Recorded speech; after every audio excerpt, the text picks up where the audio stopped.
Welcome back to my channel, sports fans. Okay, let's get into this one right here. Nick Wright, Nicholas Wright, continues to embarrass himself by telling lies to the LeBron fans. About who? About this new Olympic team that LeBron plays on. When does it stop? We're going to talk about this today, and we're going to tell you what he's really talking about that you never think of. But it's so easy to figure these things out. Okay? He's laying the foundation, but you don't understand what and why he's laying this foundation. So, Sports and Fitness Rants, give a shout out to him. He was talking about this today. But I want to go a whole different direction. I want to go a whole different direction on this. And we've kind of already touched on this, but let's touch on it again before we get to Nick Wright and tell you what this guy is talking about. Because, first it was the bigger, faster, stronger thing that these guys are talking about. That this Olympic team is bigger and faster and stronger and all this stuff than the '92 Olympic team. Now Nick Wright says the '92 Dream Team was old. Fine, we'll kind of get back to that in a minute. Because in the grand scheme of things, all that really means nothing.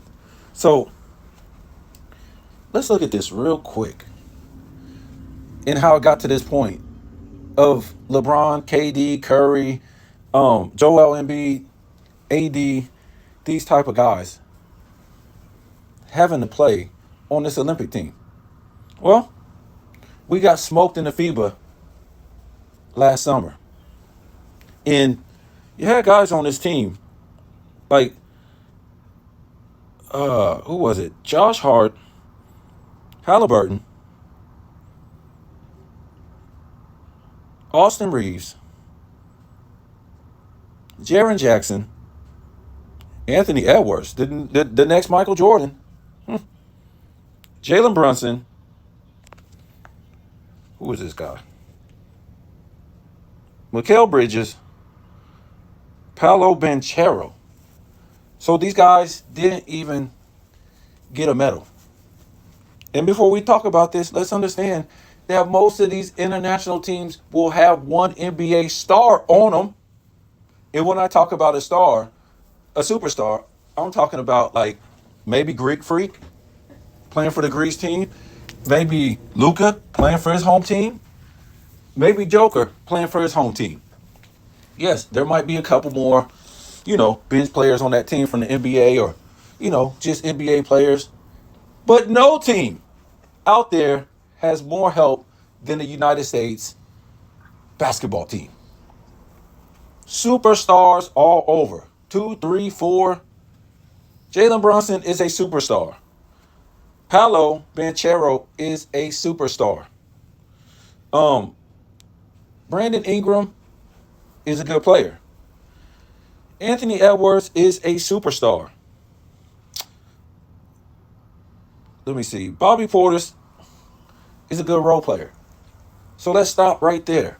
There's no way this team should have got smoked and didn't even get a medal, especially from the new Michael Jordan. I'm sick of this guy. I'm sick of this guy. The Ant-Man. You couldn't even get your team to a medal? A bronze medal? You making LeBron look good. So, yeah, and of course, Halliburton. I would consider him a superstar. I consider him the best point guard in the league right now. You're getting smoked by teams who don't even have a superstar or just regular NBA players, maybe like one or two on the team in the FIBA. So, how this new Olympic team got started was because of LeBron. And when they lost, he was the first one to raise his hand and say, I want to do this. I want to bring home gold for the Olympic team. We cannot go out like this. It's cool, no problem. Do what you got to do. Take Paolo Banchero, take Halliburton, take Austin Reeves, Josh Hart, the new Michael Jordan, Jalen Brunson and the rest of these guys and bring home gold, LeBron. Put these young guys on your back and show them how you mind the game. Show them how you mind the game, bro. Show them how a vet does it. LeBron dismantles this team and gets the best of the best players in the NBA. Gets the best of the best players in the NBA. And again, these international players do not have the best of the best on their teams. The best of the best in the world. How many NBA players do you think Luka has on his team that are superstars? How about Joker? And some of these other guys who are playing for their home country. So this FIBA team that lost wasn't good enough for LeBron. We know what he does. He's got to cover all bases. He's got to cover all bases for his shortcomings. So that's what happened. He don't want to be to blame. He doesn't want to be the leader. He want to be called the captain of this new team, but he didn't want to be the leader of that team and bring home gold medal. Bring home the gold medal with those new up and coming players. Sound familiar? Huh? Sounds familiar to me. Never wanting to take, guys under his wing that was young and show him the ropes. He always had to get the best.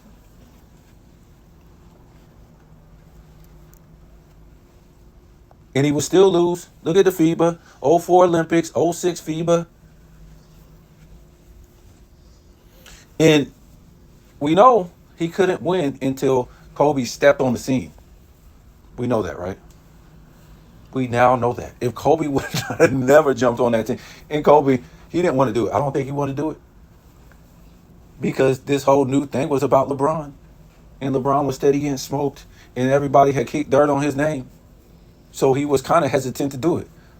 But he felt bad for America that we're getting smoked like this. So he came onto the team, brought the gold medal back in the FIBA, in the Olympics, because he showed these guys hard work, determination, and how to be winners.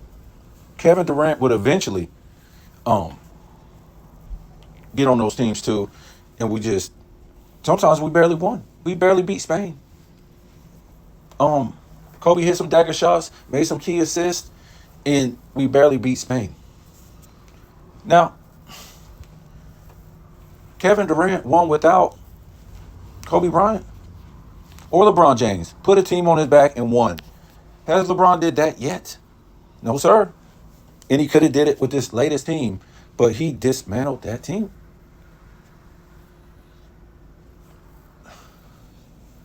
So let's look at this. So are we saying that this new Olympic team, 2024, is better than a redeemed team?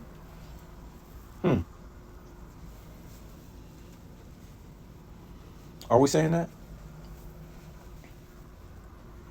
Because Coach K, he was on both teams. The dream team and the redeemed team. Does Coach K know what he's talking about? Coach K coached the redeemed team and was an assistant on the dream team.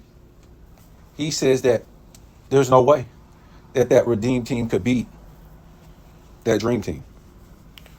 Let's take a closer look at this right here. I want to look at players who are top 5 in their position, right? On the redeemed team and the dream team. Michael Jordan, a top 5 player at his position. Larry Bird, top 5 player at his position. Magic Johnson, top 5 player at his position.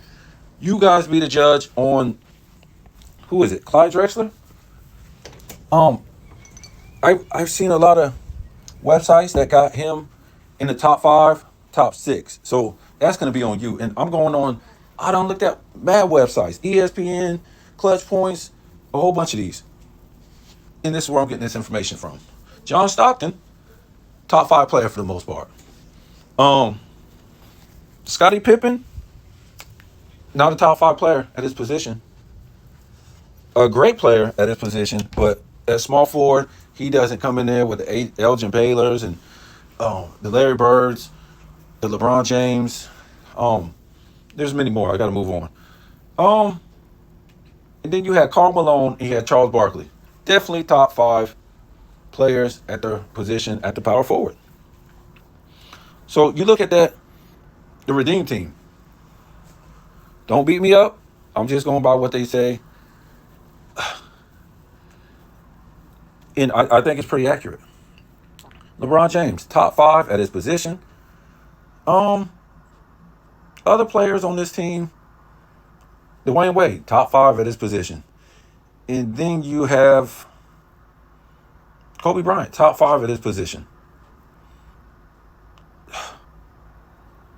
Jason Kidd is going to be a question mark. He's going to be a question mark. Kind of like Clyde Drexler at that shooting guard position. So let's look at this real quick. Guys who aren't top 5 at their position on the Dream Team. We're talking about all time. 1, 2, 3. I'm going to tell you the names in a minute. 4, 5, and question mark. So, not top 5 at their position of all time. Scottie Pippen, Christian Laettner, Ewing, David Robinson, and question mark, Clyde Drexler. For the Redeem team, who is this? Not top 5 at their position. Carlos Boozer, Dwight Howard, Chris Bosh, Tayshaun Prince, Darren Williams, Jason Kidd's at question mark. I'm not putting Chris Paul at no top 5 at the point guard. There's no way. And this other guy, I don't know. I forget his name. I don't know his name.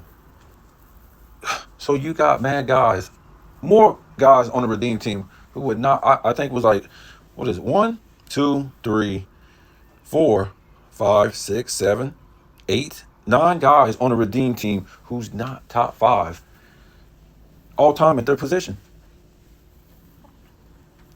Next, let's look at this. Before we even go guy for guy, who has the strongest guys, who's whatever. So basically, this same team with a couple faces changed with the Redeem team. They got the bronze medal in the 04 Olympics, the bronze medal in the FIBA. So you're trying to tell me the only thing that changed this team to winning gold was Kobe Bryant? I mean, they took away Tim Duncan, Allen Iverson. It was Kobe Bryant. I'm going to tell you this right now. If that was the difference, they're not going to beat that Dream Team. They have Michael Jordan, who is better than Kobe Bryant. You don't have the centers. Ewing and Robinson would eat you alive. Charles Barkley will rip out your heart and walk through you. Karl Malone, you guys aren't strong enough. Obviously, you can't shoot. You got your lights shot out by international plumbers. Greece, in the 2006 FIBA. Nobody knows who these guys are. They weren't NBA players on that team. And this was 06. Wade was coming off a championship. LeBron was coming off 30 points per game. Bosh was doing this. All these dudes. Magic will run the ball down your damn throat. Who's going to stop Clyde Drexler? Who's going to stop John Stockton is on the damn second team. Imagine that. Who's on the second team? Goodness gracious. You got Pippen, one of the most all-around players. I don't know, maybe top 3 greatest all-around players of all time. If not top 5. You don't have no big that can shoot like Ewing in the paint. You're going to shoot your lights out. All around the mid-range, all in the paint. We wouldn't even have to play Larry Bird. You guys would be pooping your pants if you saw Michael Jordan walk on that floor. Just intimidated. And that's the problem. You put that same dream team against those teams that LeBron lost to in '04 and '06, barely beat in 2008,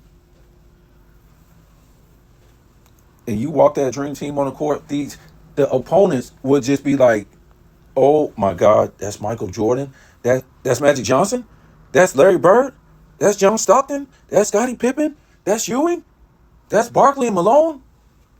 I don't even think they could play. They would be so starstruck and intimidated, they won't know what to do. The LeBron and the crew, they could give a damn. These guys didn't earn nothing before. They didn't achieve nothing. They was looking to kick their brains in, those international players. They had no respect for these guys. Remember, LeBron came in calling himself the king and didn't achieve nothing. Michael Jordan was winning gold medals in college, putting teams on his back. Them international players was waiting to kick these guys' teeth in when Kobe wasn't on that team. Because why? They didn't accomplish nothing. What did they show anybody that they was? Nothing. Nobody's starstruck by them. Nobody's intimidated by them. They saw these guys couldn't shoot.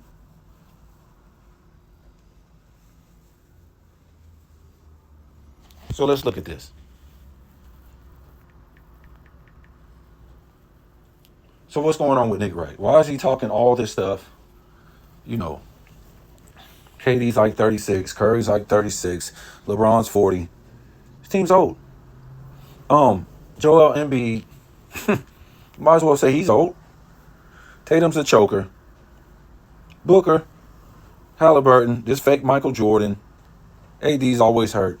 So what Nick Wright is doing, he's laying a foundation for the excuse, right? So when you watch Bronny games, right, what do you hear? Before the first quarter can even get through, oh, Bronny's a good, he's a good guy. He's got a good character, high IQ, good brother to his sister and his other brother. He didn't want nobody to give him nothing. He had a heart attack. He works hard. We can't even get through the first quarter. And what happens the rest of the game? He breaks it up, breaks it up, breaks it up. What happens when you watch the LeBron game? The play-by-play guys, what do? They're telling you about his 8 straight finals. He's a good father. How is he still playing this long? Nobody passes like him. There'll never be a guy like him. Meanwhile, he's on the floor, turning the ball over, breaking it up, shrugging his shoulders all game, acting like he's going to hit a woman in the crowd. So what they're doing is they're laying the foundation. So they'll have an excuse, right? So Nick Wright, when his team loses in international play, remember, Nick Wright has been telling us that this team is better than the Dream Team without even playing an official Olympic game. An official Olympic game. So this team is better than the Redeem Team, too. It's got to be. Because Coach K said the Dream Team was better than the Redeem Team by a long shot. It wasn't even close. So when they end up losing, this LeBron team that he built, what they'll say is, we told you what was up. Yes, they lost, but we told you this team was better than the Dream Team. So there's no way, even if the Dream Team was playing the same team that the LeBron Olympic team, 2024 team, even if they was playing the same team that these guys played this year in the Olympic, the Dream Team would lose too, right? That's what Nick Wright, that's what he's saying. That's going to be the foundation. Remember, I told you guys how good this team was. They was better than the Dream Team. So there's nothing we can do. There's nothing we can say. We can't hold LeBron accountable for this, and Curry and Durant, because if these guys couldn't be these international plumbers, there's no way the Dream Team could, because his team is better than the Dream Team. So that's the foundation that Nick Wright is trying to lay.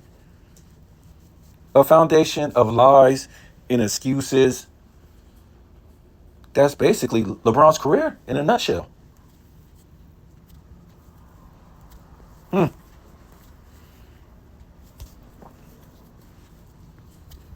It doesn't matter if the dream team could beat these guys or not. It doesn't matter if they could beat the redeem team. It don't matter if they could beat these players today. All that matters is they got the job done.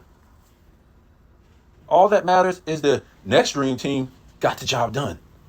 In the next dream team. In all the dream teams until LeBron started playing and they got smoked.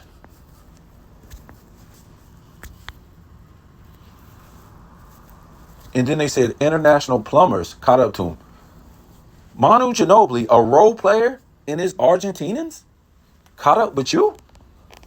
The guy who had the most expectations, the most hype, along with one of the greatest draft classes in the world. There's not even no brothers on that Argentina team. They ain't got nothing to do with race, but I'm just saying, isn't the thing about race with Kendrick Perkins and Gilbert Arenas, all this race stuff? Go look at that Greece team. Go look at that and '06 FIBA. Go look at that Argentina team. I don't see no melanated people on those teams that smoke LeBron like good weed. And smoke. You know what it is? I'm gonna tell you what. If they lose this summer, this is what I'm gonna start to think. People, not just me, people are gonna think that the NBA is rigged. That these guys are only this good in the NBA. That's what people are going to start thinking. And you could have thought that back in the day. See, we didn't give that impression on the dream teams and stuff like that. We just smoked these guys. We had skills because we had the skills against we was always playing against each other. You got to have skills to play against each other. Shooting skills, dribbling skills, X's and O's, fundamentals, passing the ball, shooting. All different levels of skills. And Kobe Bryant told you, these guys don't have that no more. The Kobe Bryants, the Tim Duncan, these guys came from the 90s. These new guys that came onto the scene, they don't have those type of skills, man. On every level. Greatest all-around player, LeBron James, but they call Kobe the most skilled player of all time. Why not LeBron James? Because he can't shoot free throws. He don't have a mid-range. He's a bad rebounder for his size. So you guys tell me what you think. This is all Nick Wright is doing, is laying the foundation. So when they lose, they can say, what else could we do? The Dream Team couldn't beat them. I told you they were better than the Dream Team, but the world done caught up to us. Some rosters internationally who only has one NBA superstar. Tell me what you think.